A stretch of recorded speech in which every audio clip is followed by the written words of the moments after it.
Hello beautiful souls. 1111 angel நம்பரை அடிக்கடி பார்க்குறீங்கன்னா இந்த பவர்ஃபுல்லான மெசேஜ் உங்களுக்கு தான். It's a very very beautiful message. இந்த நம்பர் ரொம்ப ரெசனேட் ஆகக்கூடிய நம்பர், எல்லாருக்கும் கண்ணில் படாது. உங்களுக்கு ஏன் இந்த நம்பர் அடிக்கடி கண்ணில் படுதுன்னு பார்க்கலாம். நான் உங்கள் அன்பு தோழி, universal divine tarot card reader and healer. கமெண்ட்டில் 1111 டைப் பண்ணிவிட்டு உங்கள் ஃப்ரெண்ட்ஸ் அண்ட் ஃபேமிலிக்கு ஷேர் பண்ணுங்கள். நீங்கள் கொடுக்குற லைக்ஸ் அண்ட் கமெண்ட்ஸ் தான் எனக்கு ஒரு சின்ன பூஸ்ட், டானிக் அண்ட் மோட்டிவேஷனும் கூட. பார்க்குற எல்லாருக்கும் ஒரு ஏஜும் கிடையாது, ஒரே தாட்டும் கிடையாது, ஒரே எனர்ஜியும் கிடையாது, ஒரே வைப்ரேஷனும் கிடையாது, ஒரே பிரச்சனையும் கிடையாது. ஸோ இந்த ரீடிங் ஜென்ரல் ரீடிங் தான். உங்களுக்கு ரெசனேட் ஆச்சுன்னா எடுத்துக்கோங்க, இல்லைன்னா ஃப்ரீயாக விட்டுருங்க. இது வெறும் வார்த்தை இல்லைங்க, கடவுளோட வாக்கு. இன்றைக்கி கடவுள்கிட்ட ப்ரேயர் பண்ணி 2 செட் ஆஃப் கார்ட்ஸ் எடுத்து வச்சுருக்கோம். 1111 ரெசனேட் ஆகிற மாதிரி 2 விதமான விஷயமும் இருக்குது. உங்களுக்கு எது மேட்ச் ஆகுதோ அதை எடுத்துக்கோங்க. First card sun card.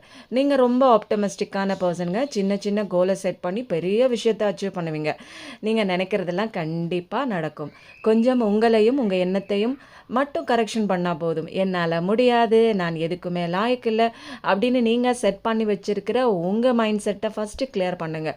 You are a very very strongest பர்சனுங்க. என்ன நினைக்கிறீங்களோ அதை தான் சொல்வீங்க, என்ன சொல்கிறீங்களோ அதான் செய்வீங்க. யூ ஆர் அ பாண்ட் லீடரும் கூட. வெரி வெரி பியூட்டிஃபுல் மெசேஜ் இல்லை? இந்த சன் கார்டு வந்தாலே ஆஸ் யூஷுவல் நான் சொல்கிறது தான். கடவுளோட பிளெஸிங்ஸ் இருக்குது, பாசிட்டிவான விஷயம் வீட்டில் நடக்கும், சுபமான நிகழ்ச்சி நடக்கும், மங்களகரமான ஒரு விஷயம் உங்கள் இல்லம் தேடி வரும். அதுக்கப்புறம் டெத்து கார்டு வந்தாலே பயப்பட தேவையில்லைங்க. நீங்கள் பச்சை குழந்தைங்க, நீங்கள் வெகுளி அப்பாவி ஒன்றுமே தெரியல, உலகமே தெரியாமல் இருக்கிறீங்க. இப்படியே நீங்கள் இருந்துட்டு இருந்தீங்கன்னா கிணத்துக்குள்ளே போட்ட கல் மாதிரி தான் உங்கள் லைஃப்பை அப்படியே இருக்கும். யாரும் உங்கள் லைஃப்பை மாற்ற வர மாட்டாங்க. வெயிட் பண்ணாதீங்க. ஒரு மாற்றம் கண்டிப்பாக வேணும். அது மாறக்கூடிய தருணம் இது தான். உங்களுக்கு டிரான்ஸ்ஃபர்மேஷன் கொண்டு வரக்கூடிய டைம் இது. உங்களுக்கே தெரிஞ்சிருக்கும் கண்டிப்பாக டிரான்ஸ்ஃபர்மேஷன் முக்கியமாக உங்கள் லைஃப்பில் வரப்போகுதுன்னு. யோசிக்காமல் தயங்காமல் செயல்முறைப்படுத்துங்க. மாற்றம் ஒன்று தான், மாறாதது. வெரி வெரி பவர்ஃபுல் மெசேஜுங்க. டெத்து கார்டு வந்தாலே நிறைய பேர் பயப்படுவாங்க. ஏன் இந்த கார்டு வந்துச்சு அப்படின்னு நினைப்பாங்க. ஒரு முடிவுக்கு அப்புறம் தாங்க ஒரு தெளிவான ஒரு ஆரம்பமே இருக்குது. நிச்சயமாக உங்கள் வாழ்க்கையில் ஏதோ ஒரு பெரிய விஷயம் முடிவுக்கு வருது அப்படின்னா ஒரு அழகான விஷயம் ஆரம்பமாக போகுது அப்படிங்கிற ஒரு நம்பிக்கையை கொண்டு வாங்க.